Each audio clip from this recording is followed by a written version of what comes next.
banyak terjadi itu mengabaikan promotif preventif, tapi senang kuratif dan rehabilitatif. Kalau sudah sakit baru bingung gitu. Iya, menunggu pengobatan terus penyembuhan. Kalau promotif preventif, pencegahan penyuluhan biasanya sering tidak begitu didengarkan. Kalau sudah sakit baru bingung gitu lah konsepnya.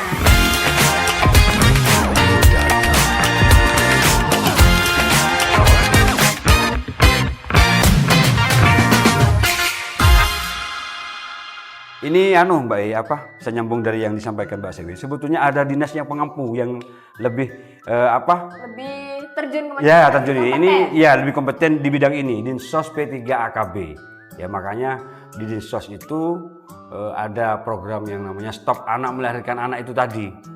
Ya karena 19 tahun ke bawah ini masih tergolong usia anak. Benar katanya Mbak Siwin. Ini mestinya masih usia main ya Mbak Siwin ya. Usia senang-senang. Ya, seperti itu. Anak seperti itu kan masih belum memikirkan. Ketika melahirkan pas ada istilah anak melahirkan anak begitu ya. Terus akhirnya begini, kebanyakan kasus. Iya. Kenapa kok pada akhirnya berdampak kepada stunting? Nah. Karena anak ini diasuh oleh mbahnya. Iya. Diasuh oleh neneknya. Bukan oleh ibunya sendiri. Oleh ibunya, tidak ada ikatan batin di situ, tidak ada ikatan emosional dengan orang tua atau ibunya karena tidak disusui secara langsung. Nah, faktor ASI yang tidak diberikan untuk bayi ini besar sekali dampaknya. Terjadinya faktor stunting untuk bayi dan balita. Kenapa? ASI ini makanan komplit nih. 4 sehat 5 sempurnanya. Komplit sekali, lebih daripada itu ya. Yang memang ini diperuntukkan oleh Gusti Allah memang untuk bayi. Nah, 0 sampai 6 bulan tidak ada makanan lain kecuali hanya ASI. Dan ASI ini nggak pernah basi. Tersedia setiap saat, nggak usah beli ya Pak Ustadz Lasadi ya. Nah, inilah makanan yang terbaik, yang gizinya komplit, yang harus diberikan untuk bayi. Salah satunya pencegahan stunting sebagai generasi anak-anak Indonesia, generasi emas di 2045. Itu faktor luar biasa yang semuanya menjadi tanggung jawab bersama.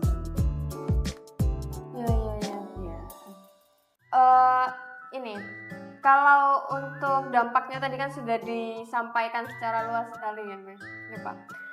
Kalau untuk perannya dari masing-masing, kalau dari agama perannya seperti apa untuk mencegah pernikahan dini ini, dari pemberdayaan bagaimana, dan dari kesehatan bagaimana? Mungkin dari Pak Basi dulu.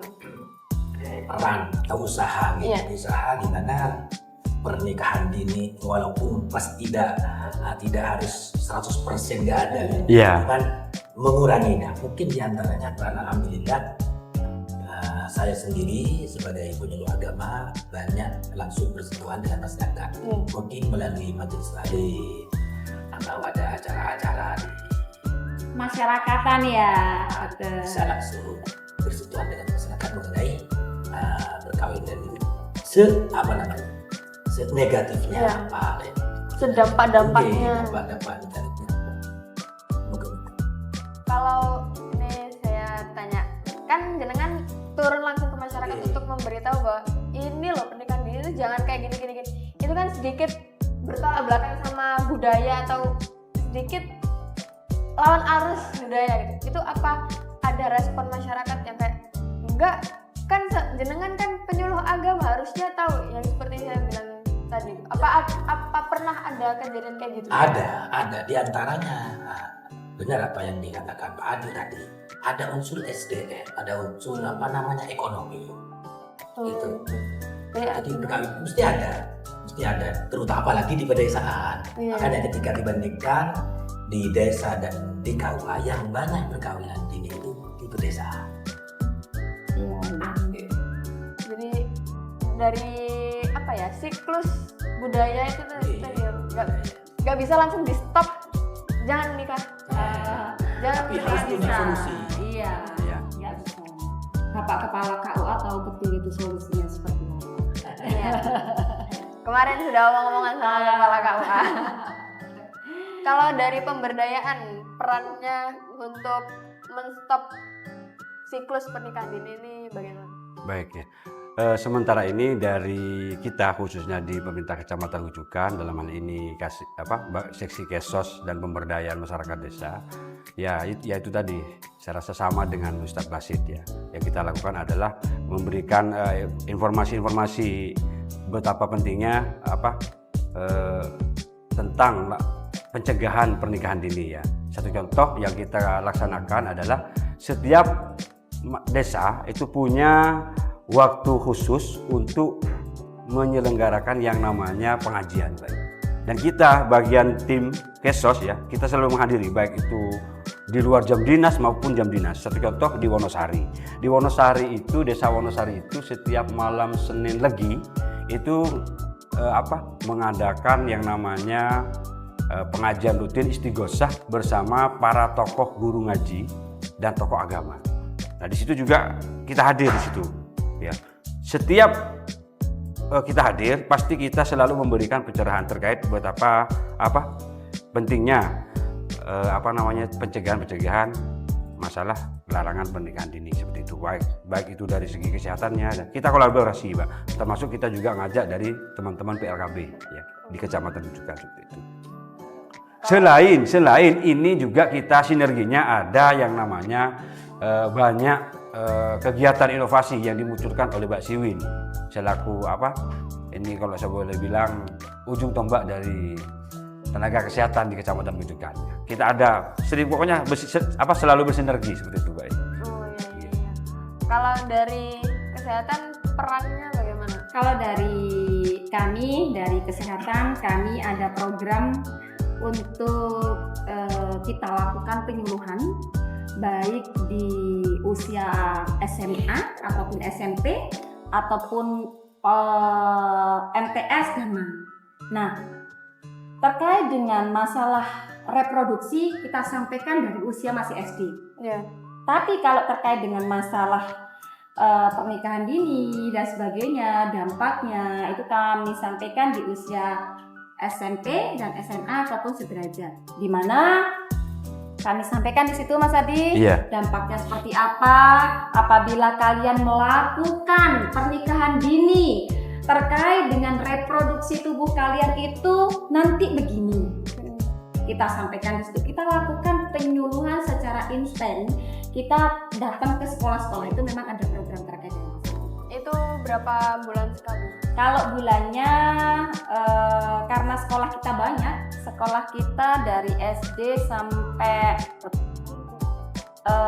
perguruan tinggi di Kecamatan Hujukan ini kira-kira ada 53 sekolah. Jadi SMA? Enggak seluruhnya dari SD. Keseluruhan. Dari SD ya. Jadi kalau waktunya itu biasanya awal masuk anak-anak sekolah MPLS ya. MPLS biasanya kita bahas bareng-bareng itu ya Mas Adi ya. Atau biasanya kita menyesuaikan dengan jadwal yang memiliki program di Puskesmas terkait dengan program penyuluhan. Biasanya program itu juga ada di program promosi kesehatan masyarakat. Jadi kita sesuaikan waktunya. Karena kegiatan itu kita tidak berbicara sendiri biasanya. Kita biasanya bareng-bareng ya Mas Adi ya. Kita berkolaborasi sehingga nyampe ke anak-anak. Kalau penyuluhan ini biasanya kan penyuluhan itu program yang sebenarnya promotif preventif yang harus digerakkan pertama kali, tapi susah. Iya. Kebanyakan masyarakat kita banyak terjadi itu mengabaikan promotif preventif, tapi senang kuratif dan rehabilitatif. Kalau sudah sakit baru bingung gitu. Iya. Menunggu pengobatan terus penyembuhan. Kalau promotif preventif, pencegahan penyuluhan biasanya sering tidak begitu didengarkan. Kalau sudah sakit baru bingung gitu lah konsepnya. Jadi tetap itu kita lakukan untuk bisa memberikan edukasi, memberikan pemahaman secara luas di usia anak-anak sekolah tentang bahayanya pernikahan dini. Balik lagi ke dampak mungkin ya. Pernikahan dini itu apakah menyumbang alasan untuk apakah menyumbang kasus HIV juga? Oh, kalau pernikahan dini terkait dengan untuk kasus HIV di Kabupaten Bondowoso itu sekarang luar biasa, nyampe di angka 1.213. Ternyata luar biasa banyaknya ya. Iya. Bukan luar biasa rendah. Luar biasa. Untuk kasus baru saja, untuk kasus baru di Kabupaten Bondowoso selama 2024 itu ada 150 penderita baru yang kita temukan. Yang baru dan yang kita ditemukan. Yang tidak ditemukan karena apa? Orang biasanya ketika ketemu dengan kasus HIV ini sudah dalam kategori AIDS. Ya. Nah, kasus HIV ini masa inkubasinya 5-10 tahun ke depan. Nah, sehingga orang dengan kasus HIV siapa tahu sudah beberapa tahun yang lalu dia positif tapi belum melakukan pengobatan, ini bisa menularkan ke banyak orang apabila dia melakukan hubungan seks dengan berganti-ganti pasangan. Jadi sudah membawa virusnya ke orang-orang, sudah menularkan. Ya. Nah, kasus ini bisa jadi ketika kasus pernikahan dini ini pada akhirnya tidak bisa diantisipasi, kemungkinan besar bisa menyumbang angka lebih tinggi terkait dengan penderita HIV/AIDS. Karena apa? Pada akhirnya kalau sudah menikah dini, tidak memiliki penghasilan, tapi mereka memiliki tanggungan anak, ini bisa menghalalkan berbagai macam cara untuk bisa mendapatkan rupiah. Nah, ini Pak Ustadz. Nah, ini kasus ini yang ditakutkan, yang bisa menjadi kemungkinan pemicu untuk tingginya kasus HIV di usia produktif. Nah, dimungkinkan bisa terjadi di usia produktif ya. Nah, kemungkinan besar seperti itu. Terus balik lagi ke usaha yang tadi sudah dilakukan dari ketiga pihak, tantangan yang sering terjadi di masyarakat untuk mengkampanyekan untuk stop pernikahan dini itu apa? Apa mungkin dari adanya teknologi kah, atau dari budaya itu sendiri, atau dari kondisi cuaca mungkin, atau apa? Mungkin dari Bu Siwi dulu.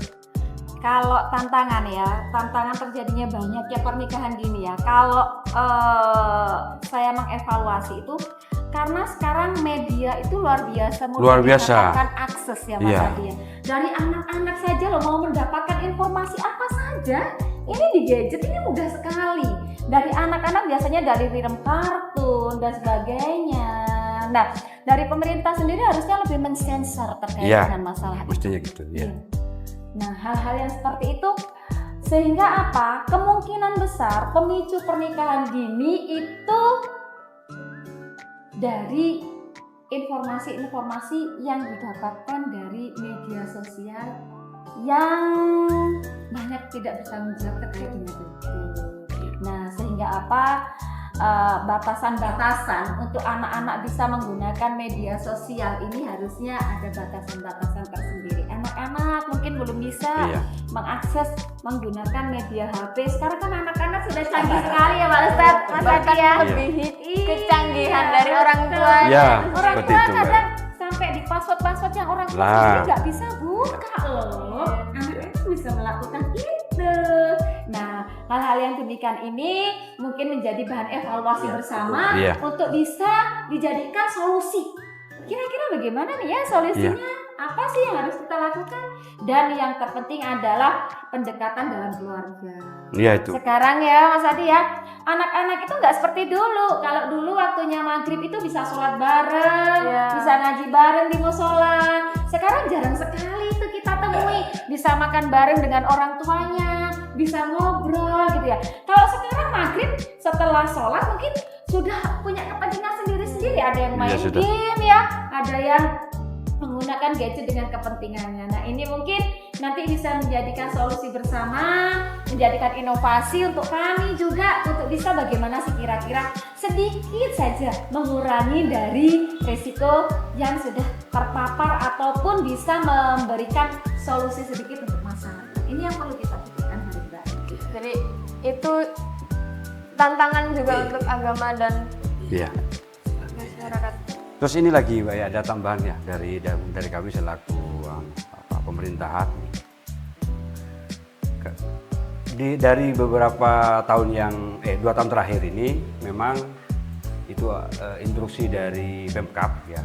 Forkopimcam hadir di tengah-tengah lembaga. Oleh karena itu khususnya di Kecamatan Bujukan kita 3 pilar ya. Forkopimcam itu ada kecamatan, ya, kemudian Polsek dan juga Koramil. Ini kita rembuk untuk selalu bisa menjadi pemimpin upacara di masih semua lembaga. Dari tingkatan SD, dari tingkatan SMP MTS, ya kemudian juga SMA, SMK dan sederajat ya. Puskesmas juga ikut. Ya, puskesmas juga ikut, puskesmas juga ikut. Nah, kita hadir di sana satu kalimat yang terus kita dengungkan, Mbak. Ya, say no to early marriage. Ya, stop pernikahan dini seperti itu ya. Pokoknya terus akan kita gaungkan seperti itu ya. Untuk betapa bahayanya pernikahan, dampak dari pernikahan dini seperti itu. Ya, semoga bermacam-macam usaha yang mudah-mudahan berhasil. Amin. Jadi itu adalah mungkin bisa jadi program kolaboratif untuk dari segala lini, dari agama, dari pemerintah, dari kesehatan, atau mungkin dari masyarakat itu sendiri yang bisa melancarkan program kolaboratif untuk stop pernikahan dini ini. Stop anak melahirkan anak. Stop anak melahirkan anak ini. Melahirkan kemiskinan. Iya. Karena itu siklus yang terus berputar. Iya. Seperti itu. Kalau nggak di stop dari sekarang, nggak bisa. Kapan lagi generasi di-stop? emas 2045. Iya. Betul. Nah, mungkin pertanyaannya itu dulu saya minta closing statement-nya.